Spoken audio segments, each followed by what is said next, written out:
நமச்சிவாய வாழ்க. நாதந்தாள் வாழ்க. இமைப்பொழுதும் என் நெஞ்சில் நீங்காதான் தாழ் வாழ்க. வாழ்க வளமுடன். அனைவருக்கும் இனிய வணக்கங்கள். நிகழும் ஸ்ரீ மங்களகரமான சோபகிருது ஆண்டு தை மாதம் 18ஆம் தேதி வியாழக்கிழமை அன்று சஷ்டி திதியில் சித்திரை நட்சத்திரத்தில் திருதி நாமயோகத்தில் வணிசை கரணத்தில் சித்தயோகம் கூடிய நன்னாளில் இந்த சீர்மிகு பிப்ரவரி மாதம் பிறக்கிறது.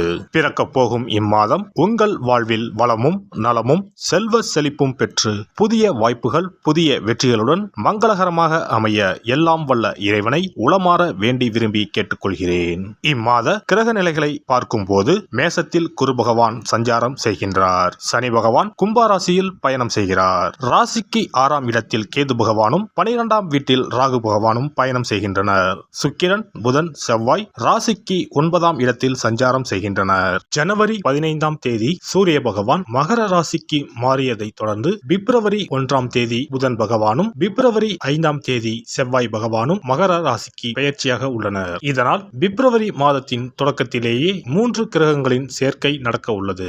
மகர ராசியில் சூரியனுடன் புதன் இணைவதால் புதாதித்ய யோகமும் சூரியனுடன் செவ்வாய் இணைவதால் ஆதித்ய மங்கள ராஜ யோகமும் உருவாகிறது. இந்த கிரக அமைப்பினால் உங்கள் வாழ்வில் ஏற்படக்கூடிய சுபம் மற்றும் அசுப பலன்கள் என்ன என்பதனை விரிவாக காண்போம். இதுவரை ஆபத்தில் சிக்கி சீரழிந்த உங்கள் வாழ்க்கை பயணம் மாறப்போகிறது.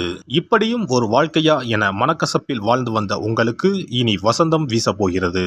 இனி யமனே உங்கள் எதிரில் வந்தாலும் சிவனின் அருளால் எதிர்த்து நின்று போராடும் பலம் உங்களை வந்து சேரும். உங்கள் பிறப்பு ஒரு சாபக்கேடு அல்ல, அது சரித்திரம் படைக்கும்.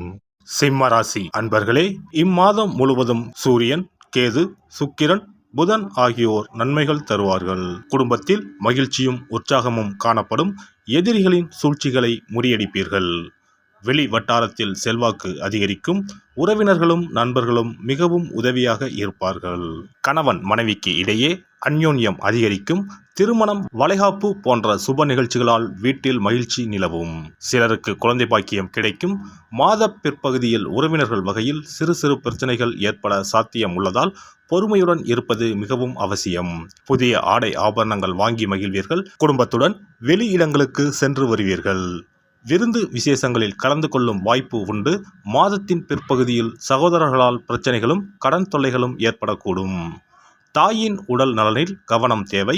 ஆன்மீகத்தில் நாட்டம் அதிகரிக்கும். சிலருக்கு வெளியூர் வெளி மாநில புண்ணிய தலங்களுக்கு சென்று வரும் வாய்ப்பு உண்டாகும். குடும்ப பெரியவர்களின் அறிவுரையின்படி நடந்து கொண்டு அவர்களின் ஆதரவை பெறுவீர்கள். அலுவலகத்தில் சக ஊழியர்களிடம் செல்வாக்கு அதிகரிக்கும். பணிகளில் அவர்களின் ஒத்துழைப்பு கிடைக்கும். நீண்ட நாட்களாக எதிர்பார்த்த பதவி உயர்வு சம்பள உயர்வு போன்ற சலுகைகள் கிடைக்க வாய்ப்பு ஏற்படும்.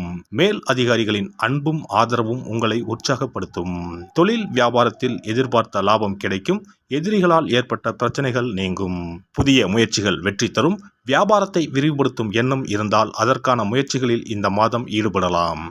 கலைத்துறையை சேர்ந்த அன்பர்களுக்கு புது புது வாய்ப்புகள் கதவை தட்டும். பெரிய நிறுவனங்களுடன் ஒப்பந்தம் கையெழுத்தாகும். படைப்புகள் வரவேற்பு பெறும். பொது நிகழ்ச்சிகளில் கலந்து கொண்டு கௌரவிக்கப்படுவீர்கள். மாணவ மாணவியருக்கு கல்வியில் நல்ல முன்னேற்றம் ஏற்படும்.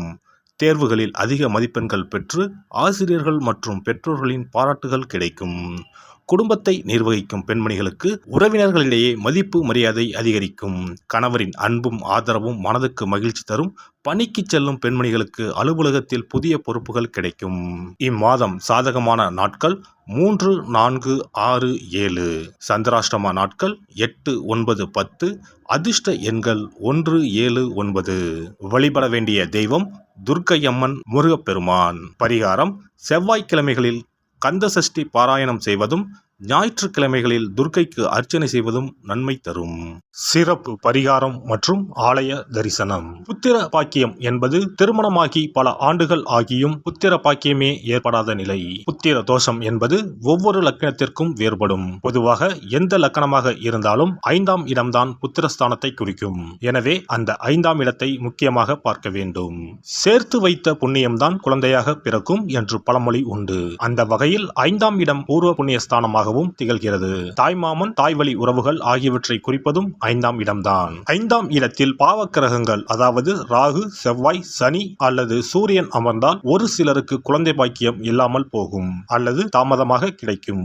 ஒருவேளை 5ஆம் இடத்தில் உள்ள பாவக்கிரகங்களை சுப கிரகங்கள் பார்த்தால் குழந்தை பாக்கியம் கிடைக்கும் என்பது நம்பிக்கை. இனி புத்திர பாக்கியம் பெறுவதற்கான ஆலய வழிபாடுகளை பார்ப்போம்.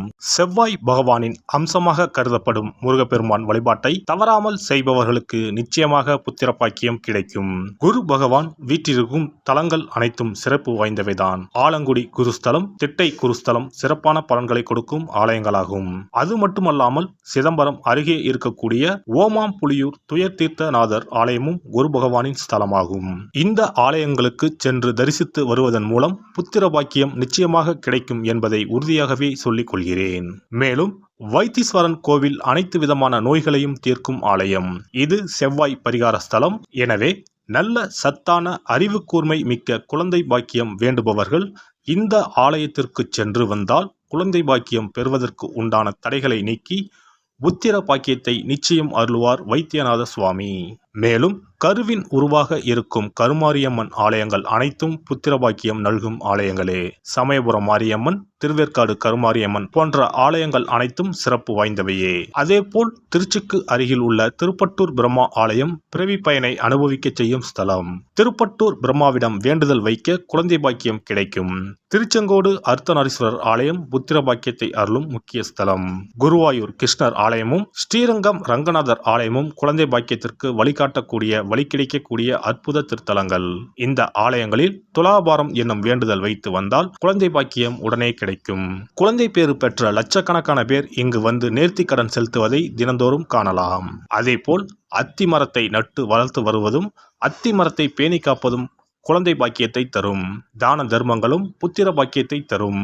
அக்கம் பக்கம் உள்ள குழந்தைகளுக்கு உணவு வழங்குதல், இனிப்புகள் வழங்குதல் போன்ற செயல்கள் புத்திர பாக்கியத்தை தரக்கூடியதாகும். துர்க்கை வழிபாடும் முருகப்பெருமான் வழிபாடும் சிறந்த பரிகார முறைகள். அதிகாலை நேரத்தில் அரச மரத்தை 48 முறை சுற்றி வருவதன் மூலமும் குழந்தை பாக்கியம் நிச்சயம் உண்டாகும். எறும்பு புற்றுக்கு வெல்லம் பொட்டுக்கடலை கலந்து தருவதால் 1000 பேருக்கு அன்னதானம் செய்த பலன் வந்து சேரும். கர்ப்பிணிகளுக்கு அவர்கள் விரும்புவதை வாங்கி கொடுத்து அவர்களை மகிழ்ச்சிப்படுத்துவதன் மூலம் அவர்களுடைய ஆசீர்வாதம் கிடைக்க பெற்று குழந்தை பாக்கியம் கிடைக்கும் என்பது உண்மை. புத்திர தோஷம் உள்ளவர்கள் முதியோர் காப்பகங்களில் உள்ள முதியோருக்கு உணவு, உடை வழங்கி அவர்களின் ஆசியை பெற்றால் புத்திர பாக்கியம் கிடைக்கும். மேற்கண்ட ஆலய பரிகாரங்களை முறையாக செய்து நம்பிக்கையோடு வணங்கி வந்தால் குழந்தை பாக்கியம் நிச்சயம் கிடைக்கும். எல்லாம் வல்ல இறையருளால் நீங்களும் உங்கள் அன்பு குடும்பமும் உடல் நலம், நீலாயுள், நிறை செல்வம், உயர் புகழ், மெய்ஞானம் ஓங்கி வாழ்க வளமுடன். இந்த வீடியோ பதிவு உங்களுக்கு பிடித்திருந்தால் லைக் பண்ணுங்க, கமெண்ட் பண்ணுங்க, ஷேர் பண்ணுங்க, மறக்காம சப்ஸ்கிரைப் பண்ணுங்க, பக்கத்துல இருக்கிற பெல் பட்டனை கிளிக் பண்ணுங்க. நன்றி, வணக்கம். ஓம் நமச்சிவாய, சிவாய நம.